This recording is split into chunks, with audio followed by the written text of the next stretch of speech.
The Brewers season is now over, as after a terrible offensive performance in the NLCS led the team to be swept by the world champion Dodgers in a very easy sweep for Los Angeles. But don't let that take away from an excellent season for the 2025 Milwaukee Brewers, as in the year in remembering Bob Uecker turned the crew into winning a franchise record 97 games and winning their first playoff series since 2018. And for the vast majority of the season, the Brewers offense led the way, having the league best run differential and the most runs scored in the season. And in this video, we're going to go over each of the Brewers' outfielders and grade on how they did in the 2025 season.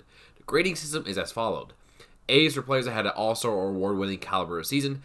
B is for players that had a really good year. C is for average year. D is for disappointing season. And F is for players that were negative to the team for the majority of their appearances. So let's get started with the Brewers' surprising rookie outfielder, Isaac Collins. Coming into the 2025 season, there was literally no expectations for Isaac Collins, as he was projected to be the fifth outfielder behind both Blake Perkins and Garrett Mitchell. But injuries to both Perkins and Mitchell to start the season saw Collins be in the starting lineup on opening day, where he had a double against the Yankees. Collins continued to play well for the Brewers in left field, having a solid Gold Glove caliber season for the vast majority of the year, as well as contributing a solid bat. He got hot in late July and early August, getting his batting average into the 290 range before a big cold streak in September saw his playing time diminish as Blake Perkins also came back from injury. Once the Brewers got into the playoffs, Collins' cold streak continued as he went 0 for 9 across the playoff run as a pinch hitter.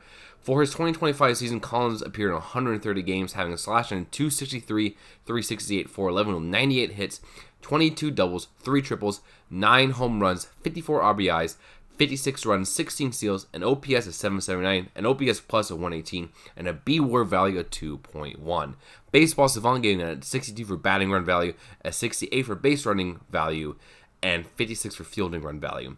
For his 2025 season, I'm going to give Collins a grade of A-, as he really came out of nowhere to provide really good production for the Brewers, and even finished 4th in NL Rookie of the Year voting.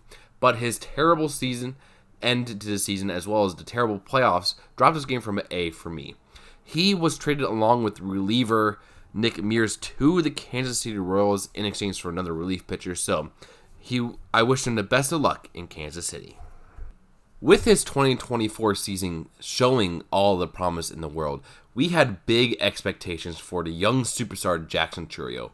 And while his 2025 didn't quite deliver on the lofty goals that we all had for him, Chourio still had a very productive second season in the big leagues. Jackson got off to a solid start in the early part of the year, but May wasn't that kind for him as his batting average dipped below 240 as his plate discipline really struggled. But as he did last season, Jackson only got better as the season went on, as after the All-Star game, Chourio was on fire, reaching up to a 275 batting average before landing on the IL with a hamstring injury. He came back in late August and continued to play very good baseball. But his postseason is where he shined, as he had 5 extra base hits in the Brewers' postseason run, including 2 home runs, 1 against the Cubs and 1 against the Dodgers, as he was one of the only Brewers to contribute any kind of offense against the Dodgers, having a leadoff home run against Yoshinobu Yamamoto in Game 2 of the series. For his 2025 season, Chourio appeared in 131 games, having a slash line of 270, 308, 463, with 148 hits, 35 doubles, 4 triples, 21 home runs, 78 RBIs, 88 runs, 21 steals, an OPS of 770, an OPS plus of 112, and a B-WAR value of 2.2. Baseball Savant gave him a 58 for batting run value, an 85 for base running run value, and a 61 for fielding run value. For his 2025 season, I'm giving Chourio a grade of B+, as he had yet another really good season with a very strong playoff performance showing off that raw talent. It'll be interesting to see if Chourio can take a leap like Bryce Terang did, because if he does, Chourio will have a fantastic year in 2026. What an incredible season it was for the Brewers' third-year man in right field, as Sal Frelick had career highs in almost every offensive stat, while maintaining his incredible defense from his 2024 Gold Glove season. The summer of Sal was a really fun one, as he found his power stroke for the first time in his career, hitting more than double his career home runs in just this season alone. He did this while maintaining one of the best batting averages in the league, and being a Gold Glove caliber right fielder. Sadly, Sal, like most of the Brewers' offense, struggled in the playoffs, hitting below 200 and having just one extra base hit in the Brewers' playoff run. For his 2025 season, Frelick appeared in 142 games, having a slash line of 288, 351, 405, with 152 hits, 20 doubles, 3 triples, 12 home runs, 63 RBIs, 76 runs, 19 steals, an OPS of 756, an OPS plus of 111, and a B-WAR value of 3.0. Baseball Savant gave him a 64 for batting run value, an 85 for base running run value, and an 85 for fielding run value.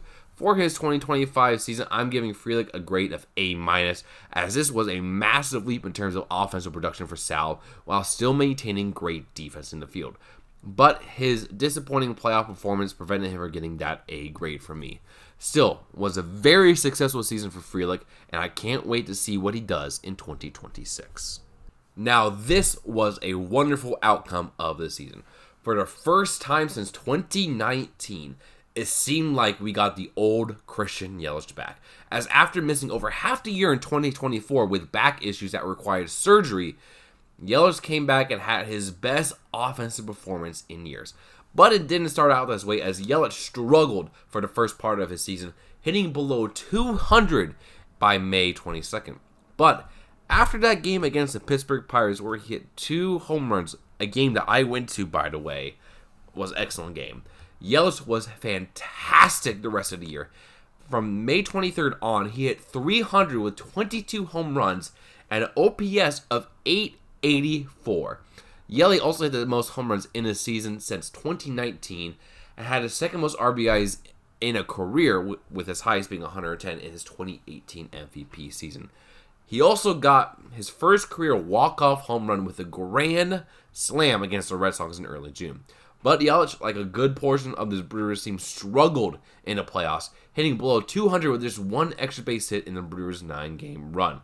For his 2025 season, Yelich appeared in 150 games, having a slash line of 264, 343, 452, with 151 hits, 21 doubles, 29 home runs, 103 RBIs, 88 runs scored, 16 steals, an OPS of 795, an OPS plus of 121, and a B-WAR value of 3.1. Baseball Savant gave him a 76 for batting run value, an 83 for base running value, and a poor grade for fielding run value for the brief moments that he did play the outfield. For his 2025 season, I'm giving Yelich a grade of A, as this season surpassed all expectations I had for Yelich. It was great seeing him get his power stroke back, and he should have more of the same heading into 2026. It was an interesting season for the Brewers' utility man outfielder slash first baseman Jake Bauers, as it was a bit of a roller coaster in terms of his production. He actually got off to a pretty solid start, with him hitting 288 with 7 extra base hits in the middle of May. But then Bauers struggled a lot the next few months, as his batting average dipped below 200 in the middle of July, and he went on the injured list with a shoulder injury. That injury would cost him a month of the season, but after he returned in late August, Bauers was one of the best hitters on the team, as he hit 360 with 6 extra base hits in the month of September alone. Bauers was also pretty solid in the postseason for Milwaukee, hitting over 300 with a double in his 6 games. For his 2025 season, Bauers appeared in 85 games, having a slash line of 235, 353, and 399, with 43 hits, 9 doubles, 7 home runs, 28 RBIs, 28 runs scored, 8 steals, an OPS of 752, an OPS plus of 111, and a B-WAR value of 0.7. Baseball Savant gave him an average grade for batting run value, base running run value, and fielding run value. For his 2025 season, I'm giving Bauers a grade of B, as he was a really solid contributor off the bench, with a couple of really nice hot stretches that helped this Brewers team reach 97 wins. He and the Brewers agreed on a $2.7 million deal for the 2026 season to be a utility man in the infield and outfield, so look forward to Bauers to hit a couple more home runs for this Brewers team. It was a rough season for Blake Perkins, as in the year where he looked to solidify himself as the Brewers' starting center fielder, injuries took him out in the majority of the season before it started instead. Before the year even began, Perkins was put on a 10-day injury list with a shin injury, and that injury would eventually land him on a 60-day IL. He wouldn't make his MLB debut until mid-July, and offensively it wasn't that great of a year for Perkins, as his OPS and on-base percentages were not that good compared to where you like a starter to be. He eventually became more a defensive replacement late in games, since his glove is still really good. But he wasn't that good in the playoffs either, recording just 3 hits in 7 games with the Brewers.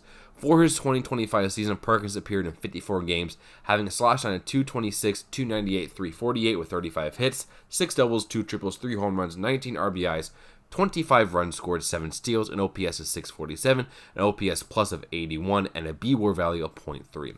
Baseball, Savant gave him a poor grade for batting run value, and average grades for base running run value and fielding run value. For his 2025 season, I'm giving Perkins a grade of D+, as he wasn't much of an addition when he came back from injury, as Jackson Chourio and Sal Frelick split time in center field. And I doubt we'll see much of him in 2026 either.